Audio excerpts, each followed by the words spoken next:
आपके चरणों में कोटि कोटि प्रणाम। महाराज जी, आपने एक बार बतलाया था कि विशेष लक्ष्य की प्राप्ति के लिए विशेष साधना करनी पड़ती है। जिस तरह से श्री जी की प्राप्ति के लिए उनका नाम जप, अष्टयाम सेवा, वाणी जी आदि की आवश्यकता होती है, उसी तरह भगवान शिव की भक्ति और कृपा की किस तरह की साधना करनी पड़ती है महाराज जी?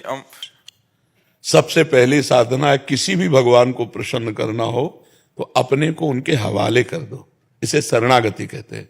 जैसे भगवान शंकर मन वचन कर्म से, हे शिव मैं आपका हूं।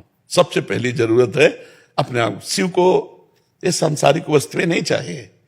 लोग भगवान को क्या समझ रहे हैं? अरे अनंत ब्रह्मांड जिनके एक संकल्प में प्रकट हो गए, उन भगवान के बच्चे तुम हो यार। तुम्हारे पास जो कुछ है सब उनका दिया हुआ है, तो उनको क्या दोगे? तो फिर हम भगवान की सेवा कैसे करें? सब कुछ उनका दिया हुआ। जैसे एक पिता अपने 4 पुत्रों को सेव लाया और एक एक दे दिया। अब उनमें से एक बालक दौड़ के आया और अपने पिता के मुख में पवाने लगा।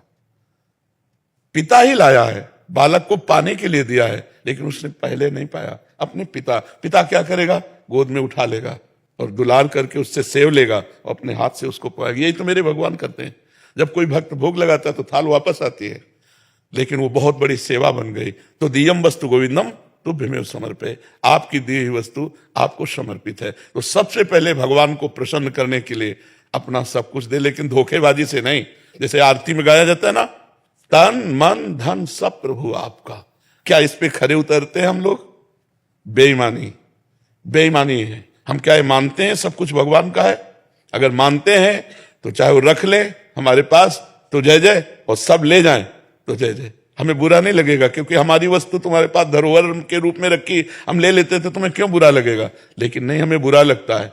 हम लोग केवल जबान से कहते तन मन धन सब तेरा, हम खरे नहीं उतरते। अगर खरे उतर जाए तो केवल कहने मात्र से भगवान की प्राप्ति हो जाएगी, क्योंकि भगवान आपको दिए यार। भगवान को कुछ लक्ष्मी जी चरण दापती रहती है, लक्ष्मी जी की तरफ नहीं हेरते, वैसे अपने आनंद में मगन रहते।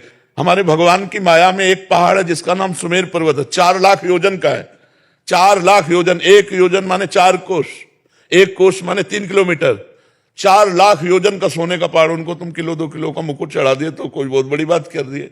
जिनके एक संकल्प से अनंत ब्रह्मांड सृजित हुए, उनके हम हो जाएं, यही सबसे बड़ी आराधना। और भगवान शिव तो यार बहुत मस्त भगवान है। धतूरे का फल, अकौड़े का फूल, एक चुल्लू जल, हर हर महादेव, इतने में राजी हो गए। अरे लेकिन सच्ची साधना का स्वरूप है तन मन प्राण भगवान को समर्पित कर देना। समझ पा रहे आप? गुरुदेव, आपने भगवान शिव के भी दर्शन किए, तो आपने कैसी साधना की थी उसको प्राप्त करने के लिए? क्या उनके दर्शन थे? यही साधना की थी। घाटों में पड़े रहते थे, तन मन प्राण समर्पित करके, एक भी श्वास व्यर्थ नहीं जाने देते थे। आज भी हमारे पास 1 रुपया नहीं, न जीवन में कभी लिया है, न जीवन में रखा है, न जीवन में रखेंगे।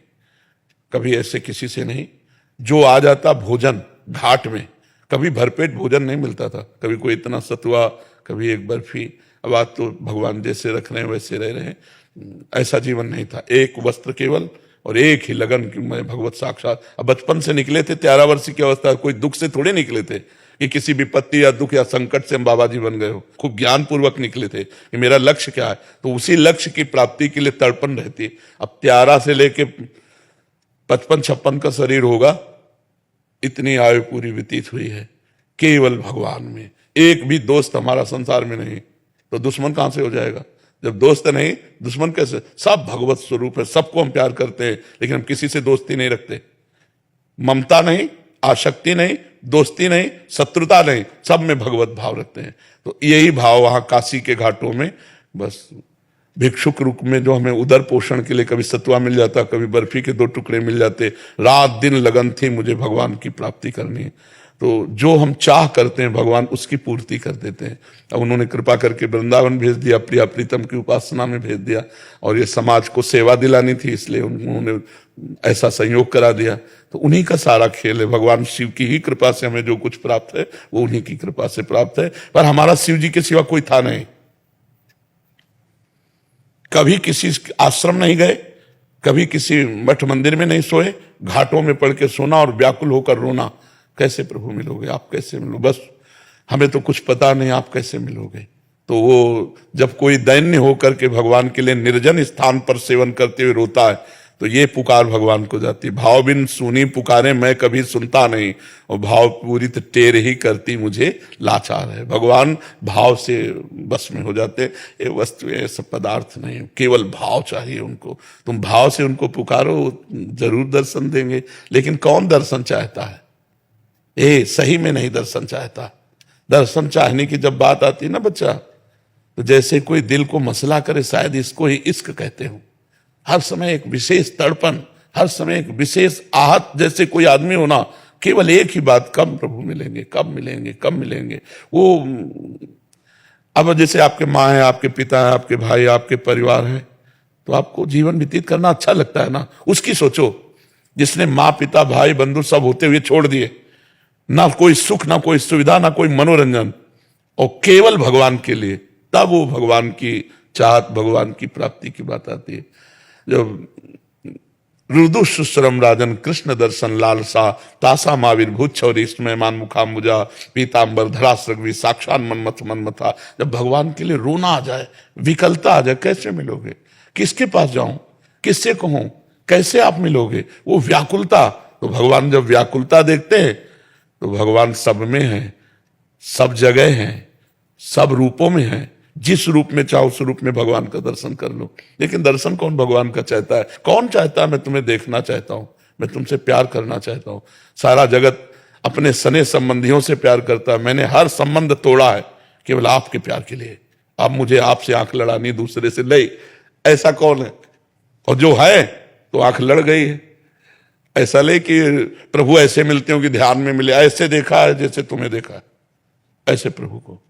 ठीक 12 बजे दोपहर का समय, चिलचिलाती धूप, कोई एक बंदा भी नहीं, 80 घाटों में कोई एक बंदा भी नहीं, तपती हुई उसमें नंगे पैर, एक छोटा सा त्रिशूल हाथ में लिए, विशाल जटाएं, और जो स्वरूप देखते ही, अब जैसे प्यासे को पानी मिल जाए, भूखे को भोजन मिल जाए, ऐसे जिसकी ललक होती है, ऐसे काशी में।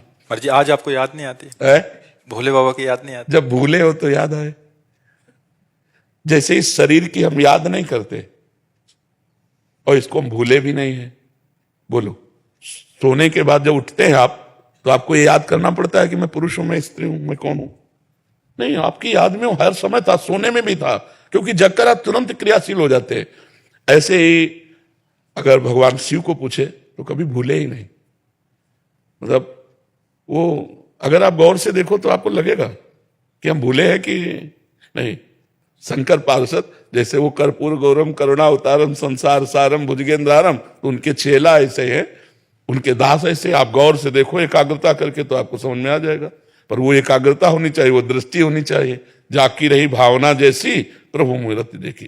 महाराज जी, अब इससे भी पता लगता है कि हर दूसरे दिन कहीं ना कहीं ज्योतिर्लिंग से आपके लिए प्रसाद आता है, कोई पार्षद आते हैं, तो मतलब उससे भी वो प्रेम उजागर होता है कि उनका भी प्रेम आपके प्रति वैसा ही उन्हीं का है। जो कुछ है उसी शिव प्रेम की थाल में है। अगर प्रिया प्रीतम का है तो शिव जी की ही कृपा से है। मूल जो पात्र है वो शिव कृपा है। उस पात्र में जो रस है वो राधा कृष्ण का है, वो प्रिया प्रीतम का है। लेकिन पात्र तो शिव है, पात्र शिव है और रस प्रिया प्रीतम।